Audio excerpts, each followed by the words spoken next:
Москва, Қазақстан границаға чыгабыз. Күндө рейстер бар. Кирди чыкты, до конца кирип чыгабыз. Регистрация просрочка болсо, жасап алып жолго чыгабыз. Выдворение болгондо алып чыгабыз. Базада жок болсо, жардам беребиз. Кара тизмени текшерип жолго чыгабыз. Күндө рейстер бар. Toyota Alphard. Өзүм до конца кирип чыгам. Пересадкасы жок. Эң негизгиси, үйүңүздүн адресиңизден алып кетебиз. Толук маалымат 7 985 060 88 84. Чек арадагы атышуудан кийин Баткен жана Согдо облустун башчылары телефон аркылуу сүйлөштү.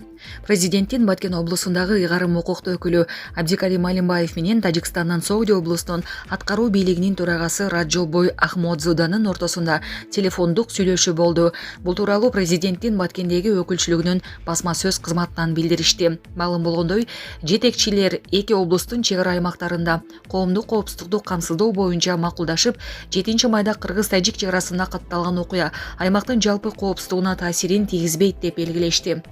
Ошону менен катар бүгүн 8 май күнү Бишкек убактысы боюнча саат 11:00 Баткен жана Согдо облустарынын күч түзүмдөрүнүн жетекчилеринин окуя болгон жерде жолугушуусу пландалып, окуяны жеринде териштирүү макулдашылган.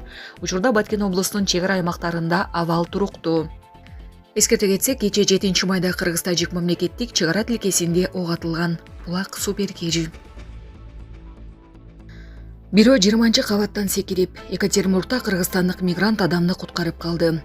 Орусиянын Екатеринбург шаарындагы көп кабаттуу үйдөн чыккан өрт учурунда кыргызстандык таксист адамды куткарып калды. Бул тууралуу АИФ Урал басылмасы жазып чыкты. Маалыматка ылайык, кечээ 7-майда Екатеринбургдагы Союзная көчөсүндөгү көп кабаттуу үйдөн чыккан өрттөн бир адам каза болгон. Ал өрттөн качып 20-кабаттагы балконго чыгып, андан кийин жерге секирген. Ал дүкөндүн чатырына кулап түшкөн. Дарыгерлер анын өмүрүн сактап кала алышкан эмес. Терезеге чыгып жардам күтүп жаткан экинчи жабырлануучуну өрт өчүрүүчүлөр менен бирге кыргызстандык таксист Бобор Каримов куткарып калган. Ал куткаруучуларга чатырдын өрт өчүрүүчү шлангды түшүрүүгө жардам берген. Ал аркылуу терезеде турган адам ылдыйкы кабаттагы кондиционерге түшүп, терезени сындырып, кошунасынын батиреине кире алган. Өрт болуп жатканда мен унаа менен өтүп бара жаткам. Жогорудагы жигит жардам бергиле деп кыйкырды. Мен дароо тепкичке чыктым, ошол жерден өрт өчүрүүчүгө жолугуп, ага жардамга даяр экенимди айттым. Анан алар менен чогуу ал жигитти куткарып калды деген кыргызстандык мигрант. Булак супер кежи.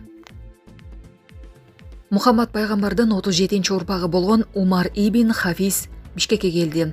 Бул тууралуу муфтияттан билдирди. Дин алымы кечээ 7-майда Борбор каладагы Имам Саракси башкы мечитинде шам намазын окуп, кала тургундар менен жолугушкан. Ал Йемендин Хадрамут аймагындагы Тарим шаарында 1963-жылы 27-майга туура келген. 1383-жылы 4-Мухаррам дүйшөмбү күнү төрөлүп, ошол жерде чоңойгон. Ыйык Куранды жаттап, атасынын колунда илим, ыйман жана кооз адеп ахлак чөйрөсүндө эрежеге жеткен. Учурда дүйнө жүзүн кыдырып, исламий сухбаттарды өткөрүп келет деп айтылат муфтияттын маалыматында. Садыр Жапаров Москвага барды. Садыр Жапаров ИАЭБтин марекелик саммитине жана Улуу Ата Мекендик согуштагы жеңиштин 79 жылдыгына арналган салтанаттуу иш-чараларга катышуу үчүн Москва шаарына барганын президенттин маалымат кызматы кабарлады. Ага ылайык мамлекет башчысы Внуково 2 эл аралык аэропортунан Россиянын тышкы иштер министринин орун басары Александр Панкин тосуп алган.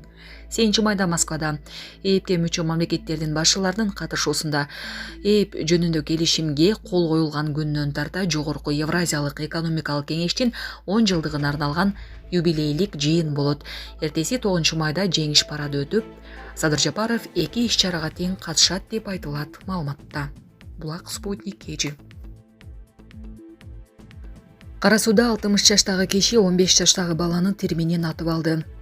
Кара сууда 15 жаштагы өспүрүм тир ок атуучу куралдын огунан жаракат алды. Бул тууралуу бүгүн 7-майда Ош облустук ички иштер башкармалыгынан билдиришти. Маалыматка ылайык 6-май күнү 23:30 чамасында милицияга Савай айыл аймагынын 2009-жылы туулган тургуну денесинен жаратылып, аймактык ооруканага кайрылгандыгы тууралуу маалымат түшкөн. Бул факты каттууга алынып, тергөөгө чейинки текшерүү иштери башталган. Текшерүүнүн жүрүшүндө 6 май күнү Сары Колот айыл аймагынын 1964-жылы туулган тургуну тир ок атуучу куралы менен кулпуна эгилген талаада 2009-жылы туулган жарандын бутуна атып алганы маалым болгон. Жабырлануучуга жана тир ок атуучу куралына тийиштүү экспертизалар дайындалган. Экспертизалардын жыйынтыгы менен мыйзамдуу чечим кабыл алынат деп айтылат маалыматта. Ошондой эле облустук милициясы бул фактыны жаап коюшуптур деген маалымат чындыкка дал келбей турганын кошумчалады. Булак Су Беркежи.